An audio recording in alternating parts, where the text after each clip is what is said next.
Hello, Forrester here and welcome back to the channel. In this video I'll be reviewing the Star Citizen ship, the Origin 300i.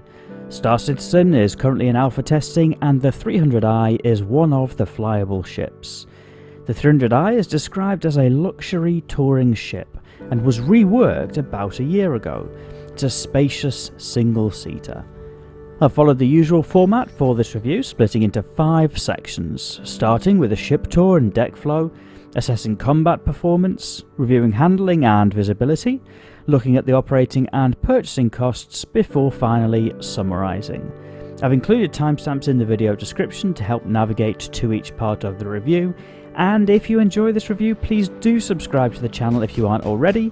That helps you to be notified of future videos and helps me to grow the audience. Part 1. Ship Tour and Deck Layout. Starting with the externals for the 300i, and it is very sleek with a box wing. There's underslung weapons and missiles on each of the wings.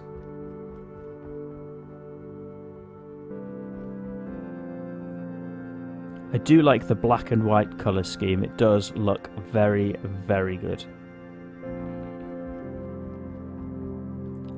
Underneath there is a retractable cargo bay. Do have to be careful if putting boxes on the cargo bay, as it is liable 50% of the time to accidentally kill you. An entry to the 300i is via a cockpit ladder on the side of the ship.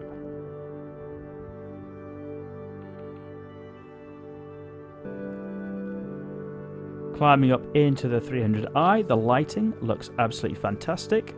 The front there's a cockpit chair. Fantastic visibility through the window on the top. There is a small bathroom.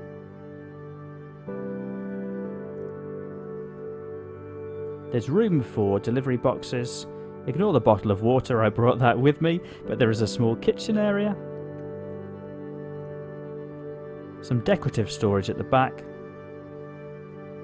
and a bed to log out in. The views from the 300i are particularly spectacular. One slightly gimmicky feature is that when lying down in the bed to log out, you still have access to a computer screen.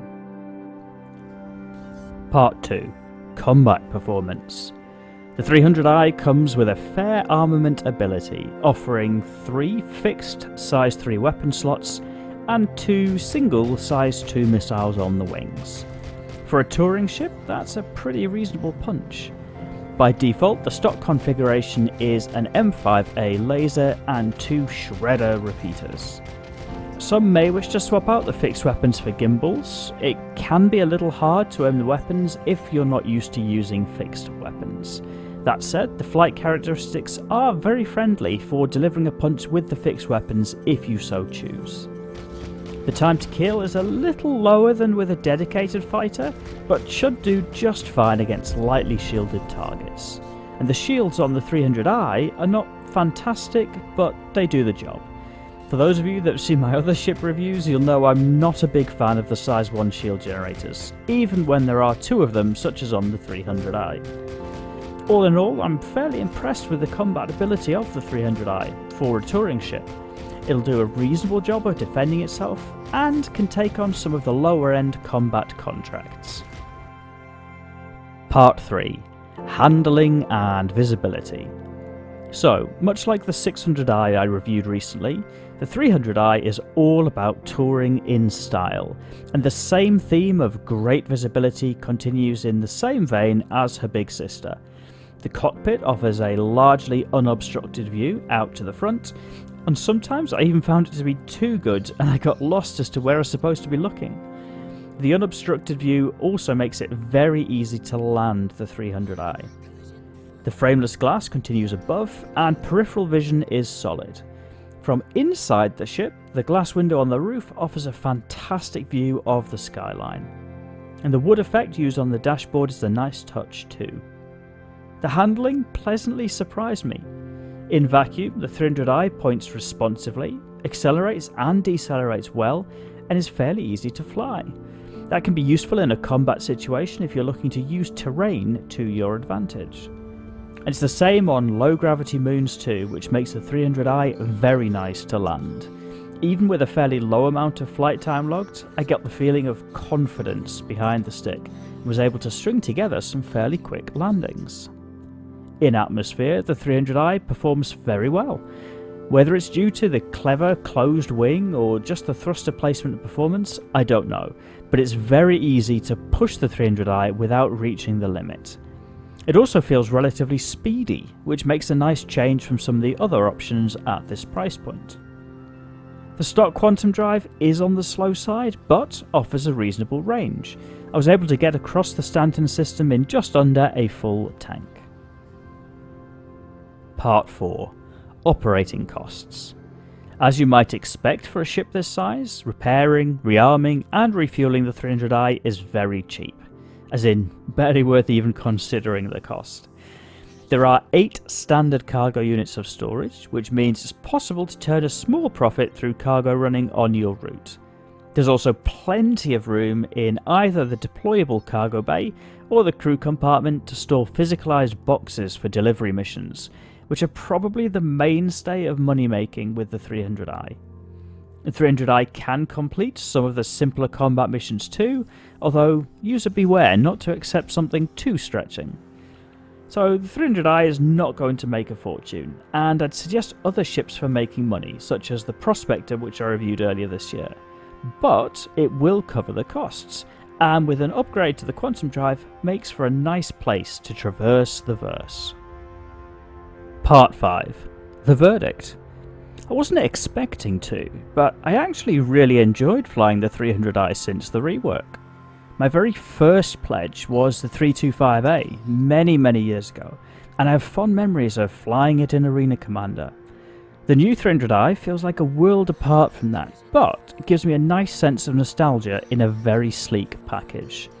The interior showcases the real power of Star Citizen, in that it lets you see the beauty of this game.